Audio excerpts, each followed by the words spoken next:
Inside Prince Harry's desperate search to find love. Eager to finally settle down, Prince Harry agreed to fly blind. Following a 2014 split from dancer-actress Cressida Benez, a failed attempt at rekindling his on-off romance with law firm employee-turned-jewelry designer Chelsea Davy and a string of short-lived flings, the royal doubled down on his efforts to find his perfect princess. Unperturbed by his efforts falling short, Katie Nicholl writes in her new biography, "Harry, Life, Loss, and Love." The one-time helicopter pilot went on blind dates organized by sister-in-law Kate Middleton and cousin Princess Eugenie. But one matchmaker bested them both. When Harry, 33, confided in Violet von Westenholz, her father Baron Piers von Westenholz is friends with his dad Prince Charles, that he was having trouble finding someone, a source revealed to E! News. She said she might just have the perfect girl for him. By July 2016 she had arranged the date. Harry would meet up with Meghan Markle, an actress von Westenholz had crossed paths with as the PR director for Ralph Lauren. Ahead of their date, Harry knew little about the then actress, who enjoyed bit parts on The League and Without a Trace before landing a role on USA's legal drama Suits in 2011. "I'd never even heard about her," he admitted in their engagement interview last November. Still, the fix-up was an instant success. "When I walked into that room and saw her and there she was sitting there," Harry recalled, "I was like, okay, well, I'm going to have to really up my game here." Up until that point, the prince's charms had been failing him. Crushed by the end of his on-off relationship with Zimbabwe-born Davy, 32, in 2011, Nicholl notes it took him a long time to move on. He felt he'd finally found his girl when he met Leeds University dance grad Benez in 2012. As they enjoyed romantic holidays in Switzerland and Botswana, magazine covers crowned the blonde beauty as the next princess. The pair even survived his wild, and well-documented, August 2012 weekend in Vegas that saw him challenge Olympic swimmer Ryan Lochte to a race and go fully nude during a late-night round of strip billiards.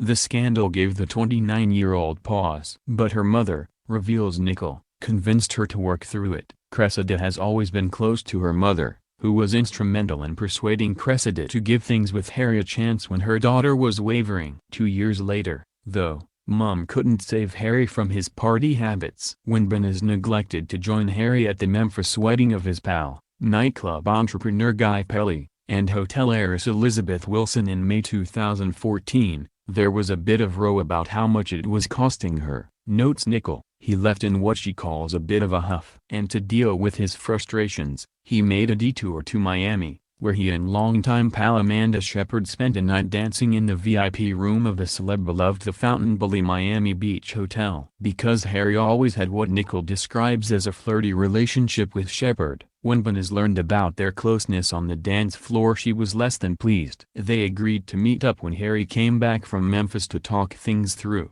writes Nicholl. But Cressida had already made up her mind that the relationship had run its course. Despite Harry's best efforts, he couldn't convince her to restart it. Harry didn't want things to end. He was in love with her and he tried to convince her they could make it work, but Cressida's mind was made up, says Nicholl.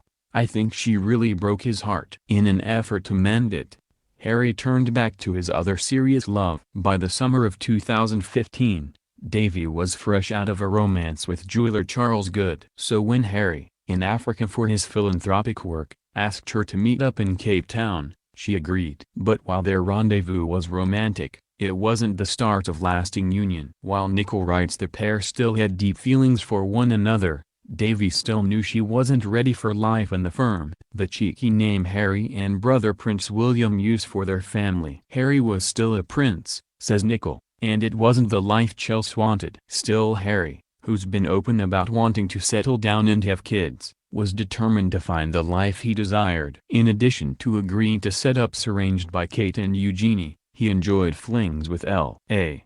publicist Juliette LaBelle and British actress Jenna Coleman and reached out to former paramours, including nutritionist Jennifer Medhurst and Lady Natasha Howard. Nothing stuck.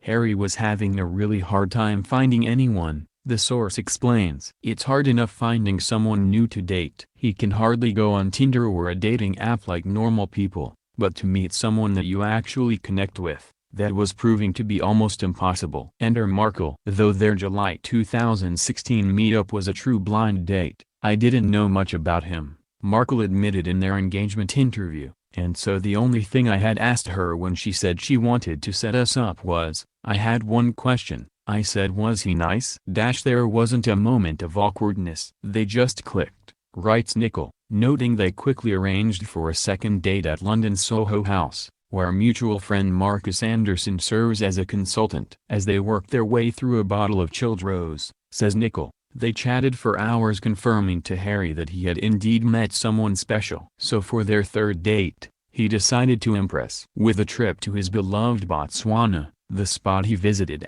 shortly after his mother Princess Diana's tragic death in 1997. On the books, the royal patron for rhino conservation Botswana rather brazenly threw caution to the wind by inviting Meghan to join him, says Nicole. An eager Markle, she says, responded by packing her bags. For 3 months, the pair were able to form their bond in private. Though Harry swept her off for a weekend at Soho Farmhouse in Oxfordshire, the same spot Pal Anderson chose for her March bridal shower, and invited her to his September birthday celebrations, where she met his pals and cousin Eugenie, they managed to keep the romance under wraps. Among Harry's tricks, relying on casual outfits, baseball caps and incredibly trustworthy pals. It's a great testament to both their groups of friends that they did keep the relationship under the radar, Nicole told Town and Country. Because quite a few of their friends did know, but the friends that knew were the closest inner circle and the ones that could be trusted. The couple relied on 2 such pals when news of their union finally broke that October. At the time, says Nicole, Harry happened to be staying at the 3-bedroom Toronto flat the L.A.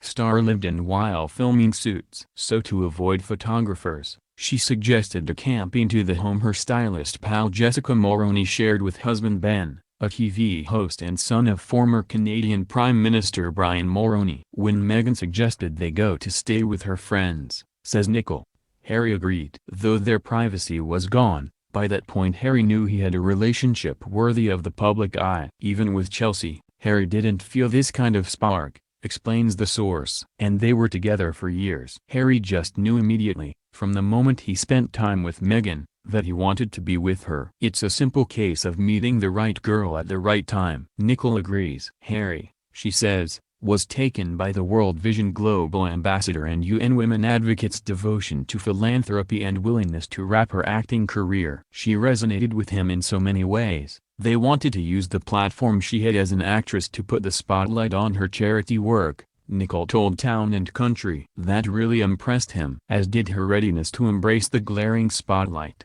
While both Davy and Berners had reservations, 36-year-old Markle was poised, notes Nicole. I think it was quite significant that she is older than him, she explained to the mag. This is a woman with experience, and I think that was a real call for Harry. Up until then, the 2 big loves of his life who he did truly love were younger, more inexperienced, less willing to accommodate everything his lifestyle brought with it. Markle embraced the role. Gracing the cover of last October's Vanity Fair, the soon-to-be former actress, briefly wed to talent manager Trevor Engelson, explained how she handled the scrutiny. It has its challenges, and it comes in waves. Some days it can feel more challenging than others. And right out of the gate it was surprising the way things changed. But I still have this support system all around me, and, of course, my boyfriend's support. Now she has his ring. Roughly 6 months after Harry slid a custom Cleve & Company 3-stone diamond onto Markle's finger as she prepared roast chicken in their cozy 2-bedroom Nottingham cottage on the Kensington Palace grounds, they will wed in a lavish May 19th affair. Nicole notes Harry opted for a brief engagement so that his grandfather,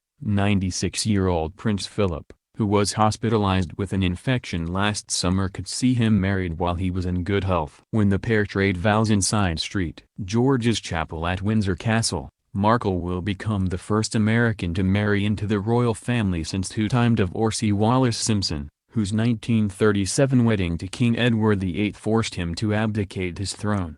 By all accounts, Markle is ready. Along with tapping London-based pastry chef Claire Tack to craft a lemon elderflower cake covered in buttercream and fresh flowers, the fashion-forward star, who's professed her love for bridal designers Delphine Manivet, Christos Costarello, Elisabeth J. Mendel, has also chosen someone to craft her dream gown. One source of inspiration for Markle, Carolyn Bessette Kennedy's Narciso Rodriguez sheath, a dress she described to Glamour as everything goals. During the mid-January fitting with the unnamed pro, outlets have speculated it could be London-based Truland Murray, who recently called Markle a friend, or Ralph and Russo, the British label she turned to when she needed a dress for her engagement photos. Markle and stylist Pal Moroni narrowed down the elements that would go into her gown. Topping the wish list, embroidery and sleeves. Says a source, Meghan wants to keep the design clean, elegant and fuss-free. Though, admittedly, she's having a hard time maintaining that same level of restraint. With just weeks to go until her vows, both she and Harry are very excited, says a source. It's all starting to feel very real and well worth Harry's long and complicated journey.